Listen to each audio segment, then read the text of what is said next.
Hey students, welcome to Biology in a Nutshell where I try to make biology easy and interesting for you. आज का हमारा topic है camp pathway. Camp pathway आपके photosynthesis का सबसे last pathway है, छोटा सा पाथवे और बहुत इजी है। कैम्प stands for crassulacean acid metabolism. तो क्रेसुलेशन का मतलब क्या है यहाँ पे, ये जो पाथवे है ना ये क्रेसुलेसी फैमिली में होता है। क्रेसुलेसी फैमिली में कैसे प्लांट्स आते हैं, कैम्प प्लांट्स क्या हैं, इनके बारे में हम देखते हैं इंट्रोडक्टरी पार्ट में। जो कैम्प प्लांट्स होते हैं ना उनके अंदर ये जो कैम्प पाथवे है ये एक ऑल्टरनेटिव पाथवे है। किस चीज के लिए? कार्बन फिक्सेशन के लिए, मतलब कार्बन कलेक्ट करने के लिए। देखो हर प्लांट में अलग अलग पाथवेज होते हैं। जैसे हमने C4 पाथवे देखा, तो C4 जो साइकिल थी वो C4 प्लांट्स में होती है। अल्टीमेटली कार्बन रिड्यूस होगा बाय C3 साइकिल। आपको भी पता है C3 साइकिल ही यूनिवर्सल साइकिल है, इसी से C3 साइकिल से ही अल्टीमेटली ग्लूकोज बनता है। बट अलग अलग प्लांट्स होते हैं ना, किसी प्लांट में अलग मॉर्फोलॉजी होती है, कोई प्लांट अलग जगह पे रहता है, तो हर प्लांट में कार्बन कलेक्ट करने के लिए सेम चीज नहीं होती है, डिफरेंट डिफरेंट होती है। जो कैम्प प्लांट्स है ना ये डेजर्ट रीजन में रहने वाले प्लांट्स हैं। अब डेजर्ट रीजन में रहने वाले प्लांट्स ये डायरेक्टली C3 साइकिल नहीं कर सकते हैं, इनको क्या करना पड़ता है, इनको कैम्प पाथवे करना पड़ता है। इस पाथवे से ये कार्बन फिक्सेशन करते हैं। ये जो कार्बन फिक्सेशन है सिंपल वर्ड्स में बोला जाए तो that is nothing but carbon collect करना।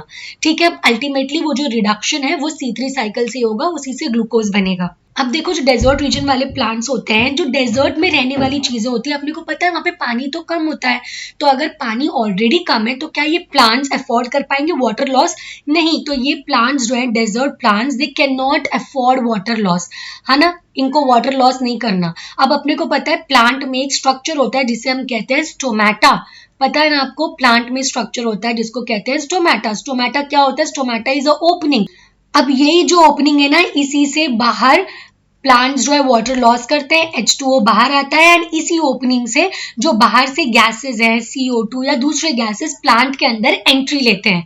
ठीक है, अब अगर डेजर्ट वाले प्लांट्स हैं जो ऑलरेडी पानी कम है वहां रहते हैं, तो क्या ये स्टोमेटा अपना ओपन रखेंगे दिन भर ताकि इनका वाटर लॉस हो? नहीं, इनको तो वाटर लॉस अफोर्डेबल है ही नहीं। तो जब इनको वाटर लॉस नहीं करना है तो ये अपना स्टोमेटा पूरा दिन क्लोज करके रखना पसंद करते हैं। ठीक है, इस चीज को क्या बोलते हैं? देखो इन कैम्प प्लांट्स स्टोमेटा जो है इट इज कोटो एक्टिव। कोटो एक्टिव मतलब it is active during night. During night तो इनमें क्या होता है, इनका जो स्टोमेटा होता है, इनका जो स्टोमेटा होता है ये ओपन रहेगा ओनली ड्यूरिंग नाइट। ठीक है, एंड इसको क्लोज कर देते हैं ड्यूरिंग डे। ठीक है, डे में क्लोज कर देंगे और रात में इसको ओपन रखेंगे स्टोमेटा को। तो जो भी वाटर लॉस है, जो भी गैसियस एक्सचेंज है, सब रात में होगा, दिन में स्टोमेटा इनका क्लोज रहेगा। अब सोचो अगर रात में स्टोमेटा ओपन है और दिन में क्लोज्ड है तो दिन में फिर ये कैसे CO2 लेंगे? अब CO2 तो इनको चाहिए, इनको तो CO2 भेजना है C3 साइकिल में ग्लूकोज बनाने। तो क्या इनमें दिन में ग्लूकोज नहीं बनेगा? क्या ये प्लांट्स दिन भर ग्लूकोज बनाएंगे ही नहीं? बनाएंगे, ये ग्लूकोज बनाते हैं दिन भर। तो कैसे बनाएंगे जब इनकी ओपनिंग ऑलरेडी क्लोज्ड है, जब इनका स्टोमेटा क्लोज्ड है दिन में, तो ये कैसे लेंगे CO2 बाहर से? क्या करेंगे? देखो ये जो CO2 है ये सारा CO2 रात में कलेक्ट कर लेंगे।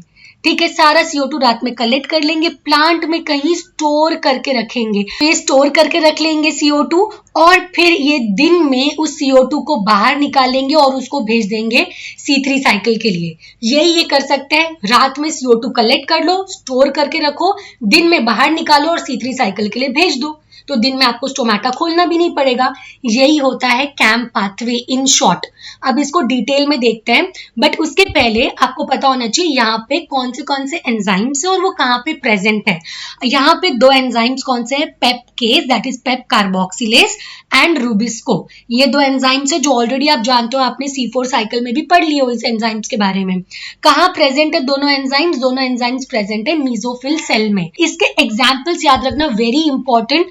जो एग्जाम्पल्स है कैम्प प्लांट्स के, कौन से एग्जाम्पल्स है? देखो डेजर्ट रीजन वाले plants, Kalanchoe, Opuntia, aloe etcetera, ये सारे प्लांट्स जो हैं दे आर एग्जाम्पल ऑफ कैम्प प्लांट्स जिनमें कैम्प पाथवे होगा।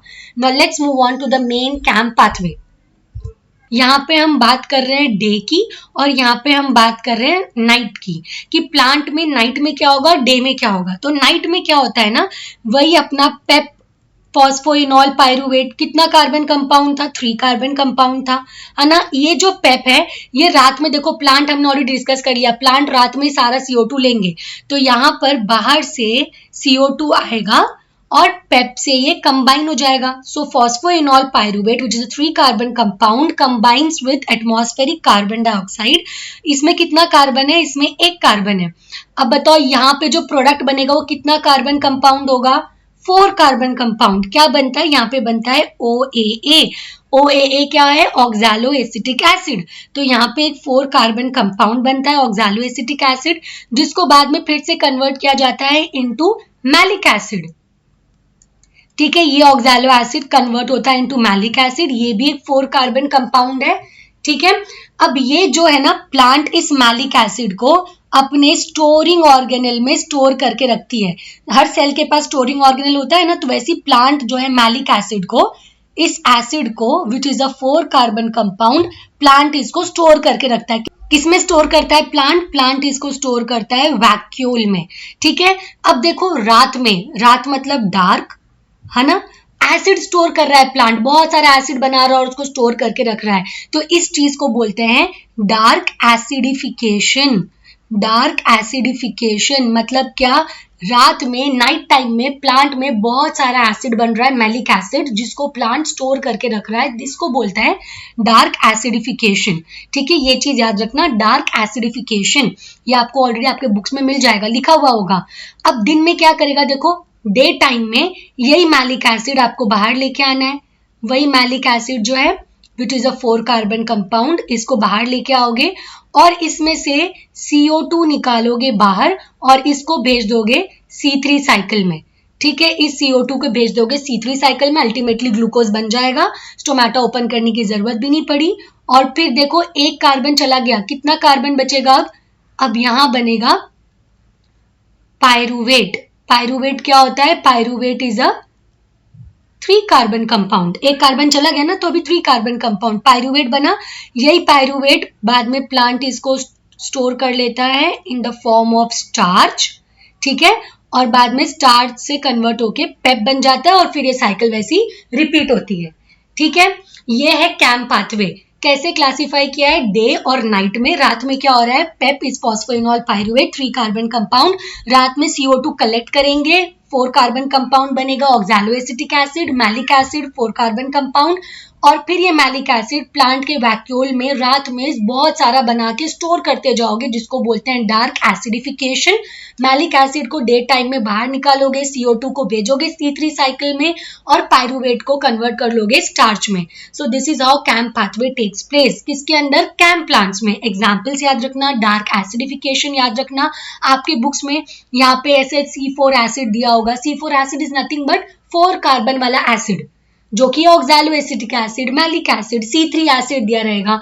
पायरुविक एसिड, इस पायरुवेट को पायरुविक एसिड भी बोलते हैं, पायरुविक एसिड, इसीलिए बुक में कहीं C3 एसिड, C4 एसिड दिया रहेगा, यही चीज दी हुई है। ठीक है, आपको अगर C4 साइकिल, C3 साइकिल अभी तक आपने पढ़े नहीं हो, बहुत इंपॉर्टेंट कॉन्सेप्ट है, आपको फोटोसिंथेसिस प्लेलिस्ट में मिल जाएगा। Watch C4 cycle, C3 cycle, कैसे न्यूमेरिकल सॉल्व करते हैं, सब कुछ है उसके अंदर, डिटेल्ड एक्सप्लेनेशन है, उसको देख लो क्योंकि वो इससे ज्यादा इंपॉर्टेंट है। ठीक है, this was all about the CAM pathway.